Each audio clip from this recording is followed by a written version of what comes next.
So since you teased it in the last episode, I do feel like you have to tell us why you hate Taylor Swift currently. I think once anyone gets too big and she feels like any ground that she walks on can't be critiqued or judged, it makes me feel like I ultimately will like someone less. Because I feel like people now don't scrutinize her, they just praise her, and that's annoying to me. And I also just don't really like her album. It all sounds the same. I Agreed. support the new album. I like the new album. If you didn't It is, if you didn't have a 9-year-old, would you like the album though? yeah, I would still absolutely listen to the new album. It's so catchy. It's the definition of catchy. No, it's too catchy. As in, I would wake up with songs stuck in my head and I wouldn't want to listen to them. I wouldn't want to hear it. It just was like an earworm and it was almost annoying. I was just like, can this song get out of my head, please? I did not like the Poets, was it Tortured Poets album? Like, I feel like that didn't get a lot of hype, so Yeah, what but changed? it felt authentic at least. This one feels overly produced, in my opinion. Is she just happy and people are hating on the fact that she's happy I when so much of the world is not? It's I don't not just that. It's also like she's hanging out with certain people that like the whole song canceled. It's like about her being seen with certain right-wing people and being like, whatever, I don't care if you cancel me. I'm fine with being rich and famous and a little bit conservative. I just That's kind what of I feel like got from that. there's literally a human genocide happening, and her album is like the life of a showgirl. It just, the whole thing to me feels a little tone deaf. Am I happy that she's happy? Sure. I just think there's a level of like airiness and there's no depth, and I feel like she just doesn't scratch the surface, and that bothers me about her. I think with Tortured Poets Society, whatever it is that did, people responded with criticism, and I appreciate that more when an artist like will touch into those topics. Do you know the story of the naming of the album? Kind of how it's a little bit Showgirl? petty. Yeah, Kanye West had an album, what was The Life of Pablo? Yeah. If you type in The Life of, that used to come up, but now it's The Life of the Showgirl. Like she did it on purpose. Artists are always gonna be petty like that, though. She also did that song, The One, was basically when she dated the lead singer of the 1975. That was a fuck you to him. Because when you type in the 1975, The One, the song comes up first. Who educated Taylor Swift on search engine optimization? That's what I wanna know. Like, it wasn't me. She has a smart team. Hi, I'm Dev, the oldest. I'm Trey, the middle child. And I'm Nick, the youngest.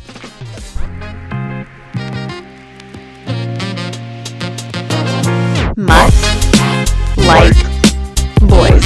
Like or like? Oh, he's already interrupting. Have y'all seen? I'm asking this for the audience because I know the two of you have not watched Sean Combs' The Reckoning. I know that's I'm out of my. I've watched at least 2 episodes.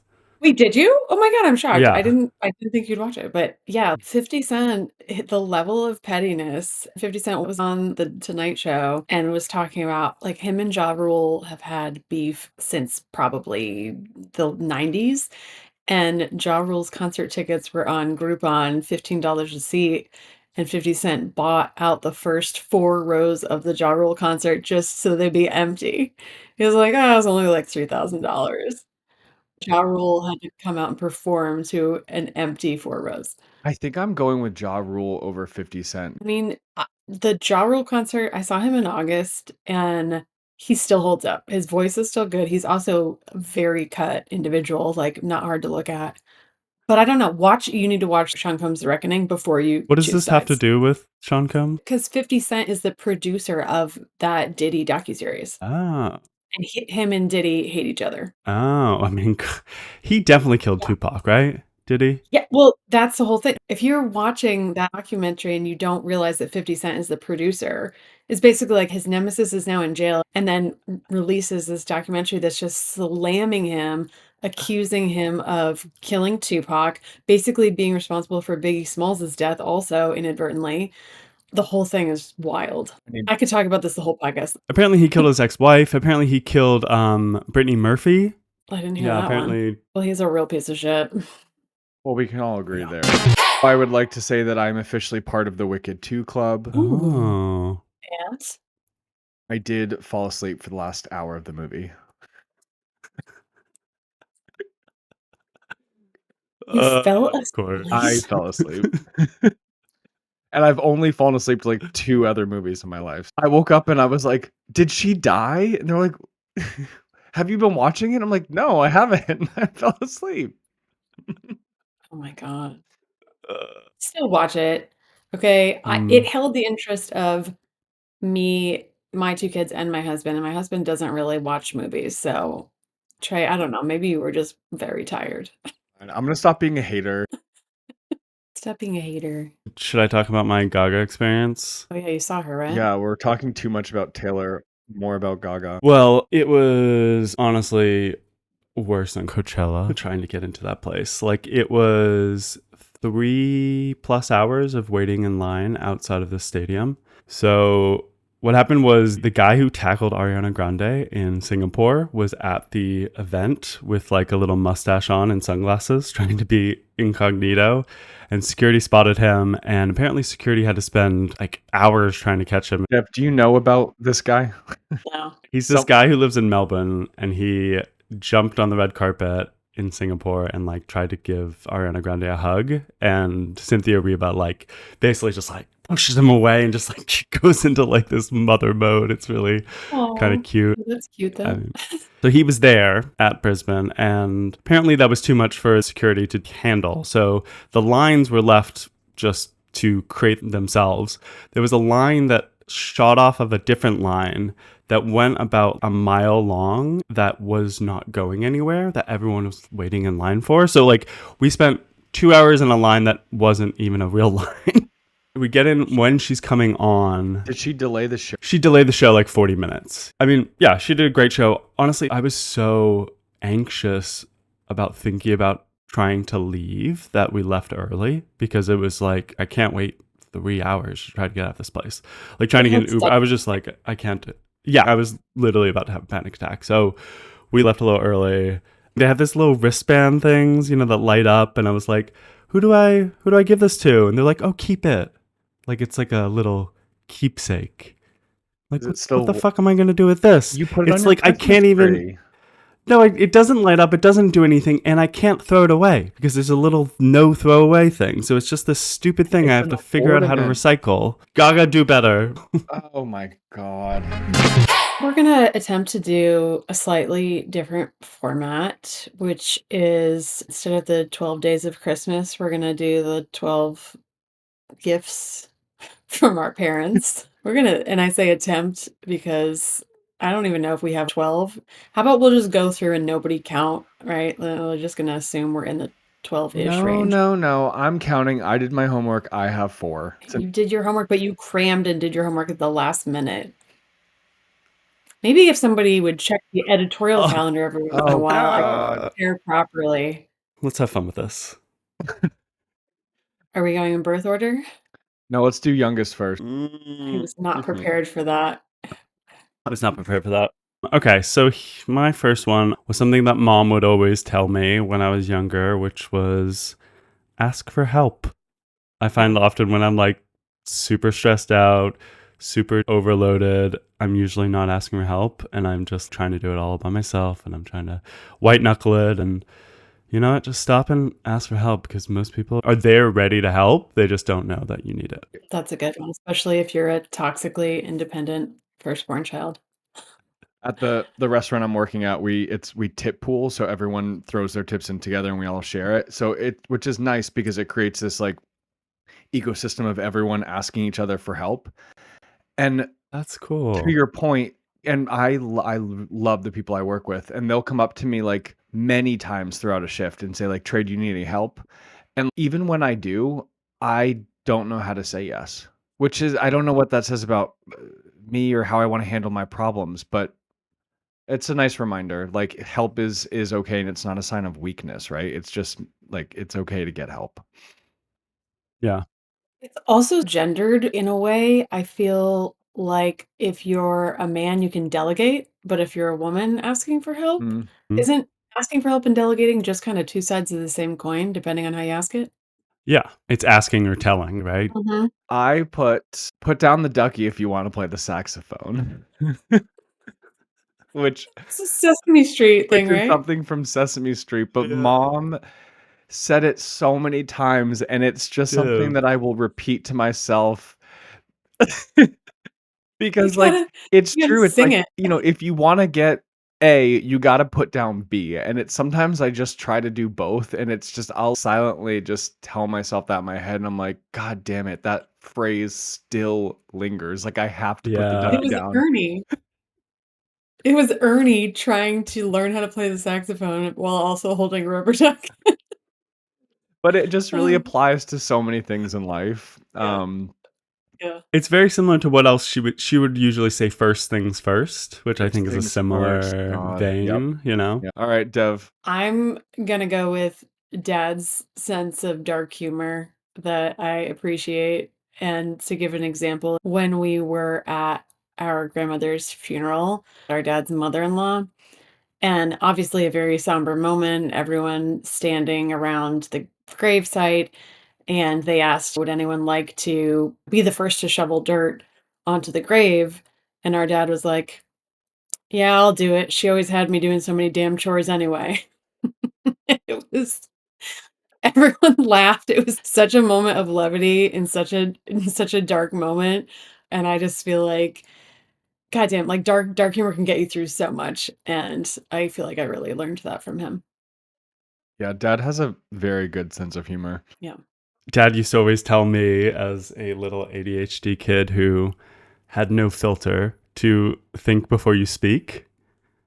And that's something I still tell myself today, just like because I can just sometimes have no filter and just say exactly what's on my mind. But oftentimes I take a beat, take a breath, I think about it before I say exactly what I'm going to say. Yeah, I think that's just a lifelong lesson, but it's nice to remind yourself, right?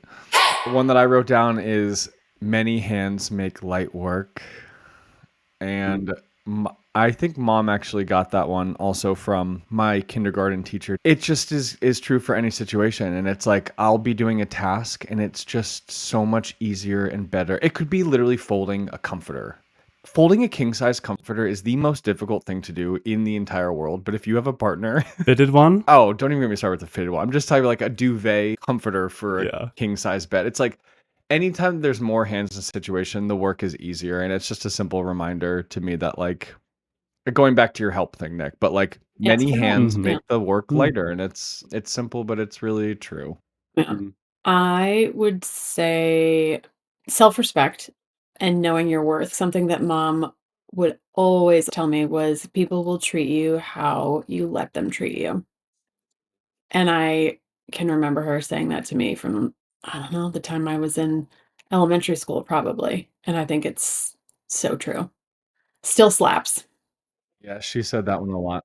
There was a time where I was breaking up with one of my exes and they were sending me things that were not very nice. And I was starting to believe some of these things about myself. And I just remember mom just like stopping me and being like, don't let anyone convince you that you're not a loving person. Don't let anyone convince you of who you are because you know who you are. Yeah, that also hits to my previous relationships. That's yeah, that's powerful because you start believing it, right? Yeah. So this is something that mom and dad, I think, would say all the time, which is, would you rather be right or happy? And the amount of times I catch myself so unhappy up on my high horse, like, is just The excessive. answer is right. I would rather be right. I always say to mom, I'd be like, I want to be both. And it Yeah. just, you can't be both. I think it's better to be happy than be right. Sometimes, most times, if it's not worth your happiness, let it go. I don't know if this one is from dad's mouth or from his actions, but I wrote down it's never too late to reinvent yourself. And I think that was something that was really important. Dad lost his job at like the height of his career being a VP at a printing press company and then lost it at the age of 50, 55 years old and decided During the during the recession. recession and also decided like I can't continue to be in printing because that's kind of a dying field. And so he went back and like got his license to do insurance and then is now gone into cybersecurity as a 60, 65-year-old guy. And I think it's really like honorable to see people do that. as a startup. Yeah. He's going to speak to like the CIA and shit. And I think it's just really cool because like so many people have too much pride and they feel like once they hit a certain age, they can't reinvent themselves. So seeing dad do that is a really important reminder that at any age you have that ability to do so. Michelle Obama and also her brother, Craig Robinson, they both talked about big career changes they had where they had these like high power. I think her brother was in a finance job or something, and he quit to go become a high school coach. Well, you're an example of that. Yeah, money cannot buy happiness. No, it can buy So some things though. it could pay your mortgage, but beyond that, it can kill your soul slowly sometimes. Yeah. I would have to go with mom's complete disregard for brand name Oh clothes. God. It has saved me so much money through my life. And I look around and realize how much some women spend on Oh clothes, yeah. and I'm like, "Man, I've saved a lot by just truly not giving a shit." 'Cause I don't know. I mean, she never did, and I guess that just really rubbed off on me more than I realized, and yeah, Yeah, don't I agree. you're Yeah, like she was never consumerist. What's that word? consumeristic? Consumeristic? Is that a word? Is that a word? Consumer Consumer she was never into consumerism. consumerism? Consumerism. Yeah. Yeah, Consumeristic, yeah, I don't yeah. I mean, I love that. Well, tell that to our nephew because he asked for a $80 hoodie, so some name brand on his Christmas list that I got emailed. He Oh emailed to me, and I yeah. was like, "Uh, yeah. what?"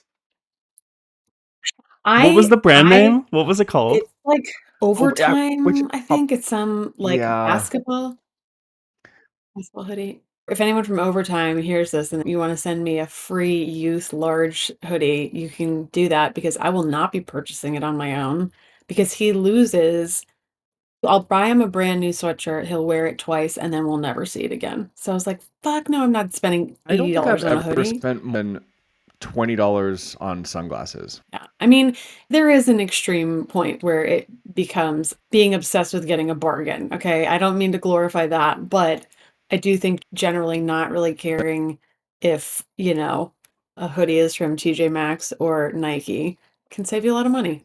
She did teach us to be Maxanistas because I did go to TJ Maxx this weekend, and they call it TK Maxx here, but it's the same Oh, store. Yeah. cute. Okay. Wait, sorry, who just went? You did. It's my turn. You just went, yeah. Oh, perimenopause. Wait, Okay. wait. It's me Yeah. then. Okay. Okay. So last one. When we were growing up, dad would always teach us how to hammer nail, drill screw. Like he would build just like a dock in, a weekend and we would just help him do that.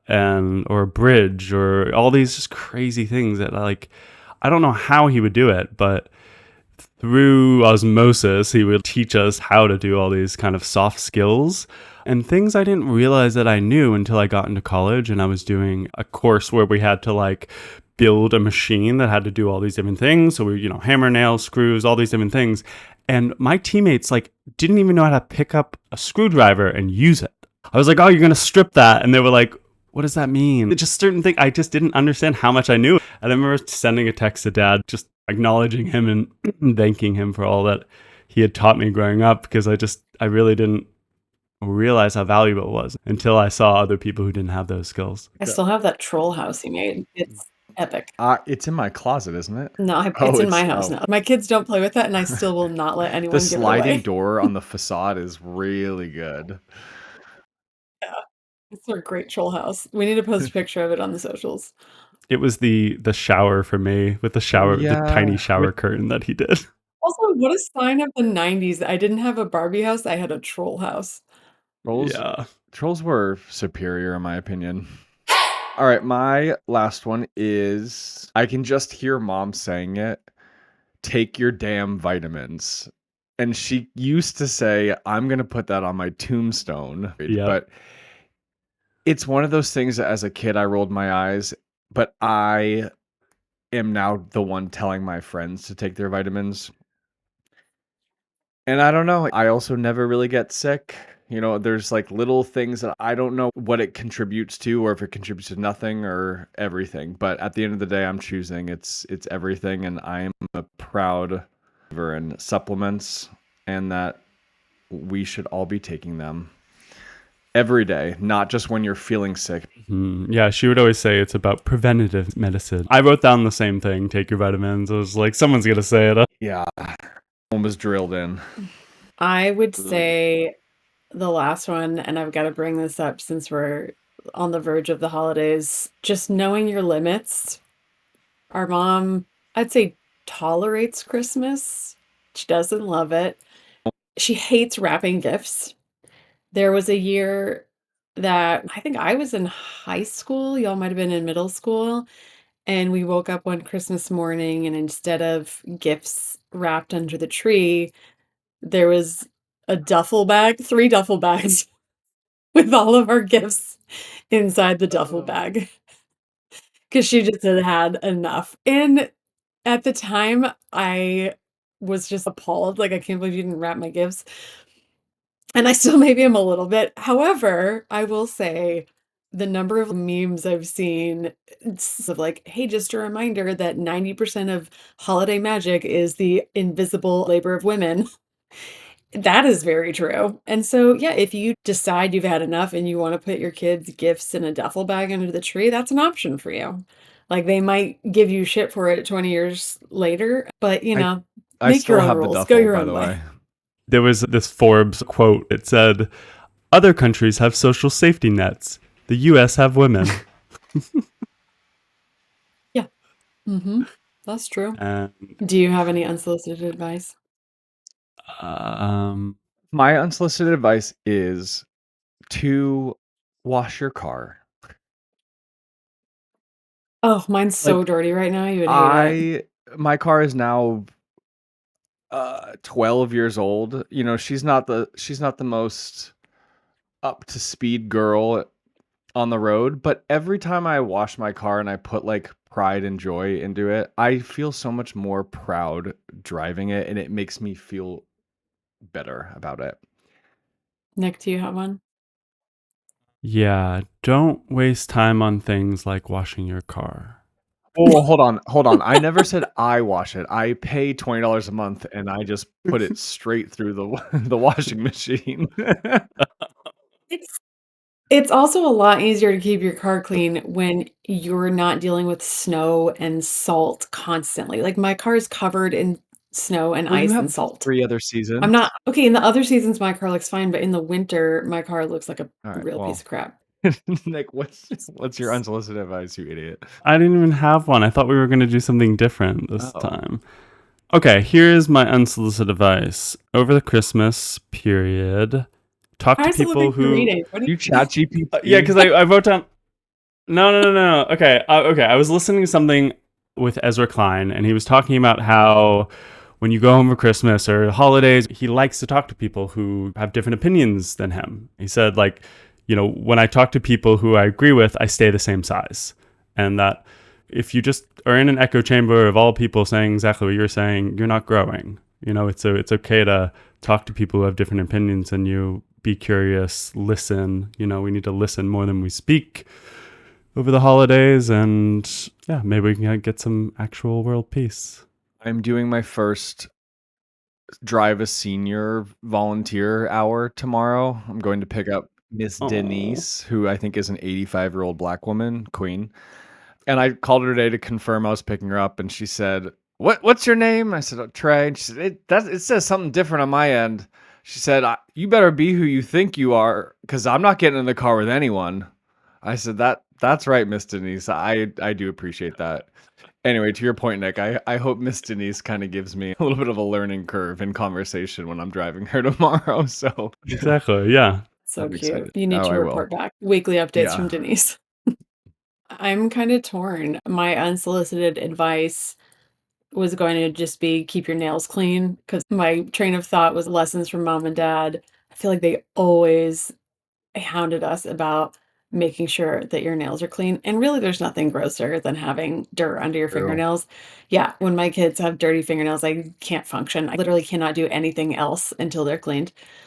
but I don't know that No, I don't know that that's a good that's one good to end advice. on. Like, I've been on few dates that the guy's nails are gross, and I will say that is it will be my last date if you have dirt under your fingernails. I'll tell you that much.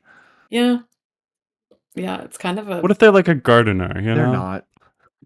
I mean, if it's dirt, legitimately dirt from the ground, that is acceptable. If it's unknown No, gunk, it's not acceptable which at Yeah. either way. if I was just Then you take a gardening shower and and you I was literally scrub. digging in the dirt and then I have dirt under yeah, I mean, I clean Yeah, them, you're not yeah. going on a date after you garden.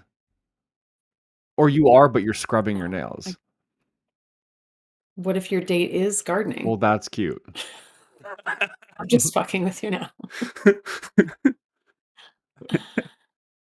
But I also think a maybe more seasonal piece of unsolicited advice would be to extend kindness to someone who needs it this time of year. Like, the holidays are hard for a lot of people for a lot of different reasons, and growing up in our house, I would say more often than not, our Christmas dinner involved someone sitting around the table who was not a member of our family. It was just someone that our parents knew who was struggling or lonely, and the door was always open for people to join and have a meal and be part of our family for the night, and I always loved that, and so if there's any way for you to pass that kindness along this season, it is always appreciated. Yeah, Mhm. we can end on that. That's very real. But also clean your nails still. Yeah, and also go watch Family Stone. Diane Ugh, Keaton is a Ugh, treasure, and she passed away this year. it's gonna And hit yeah, different this it's year. such a good movie. I know. we should watch it when we're together. Try. Nick, if you still wanna come home, there's still time. I'll be home for Christmas. Don't tempt us with a good time. Don't tease. Uh, Per See usual, you I love you guys. guys. I love y'all. Peace out. Happy Ah. holidays, everyone. Merry Christmas. Happy holidays. Kwanzaa. Music by Moer. Editing and design by Treehouse.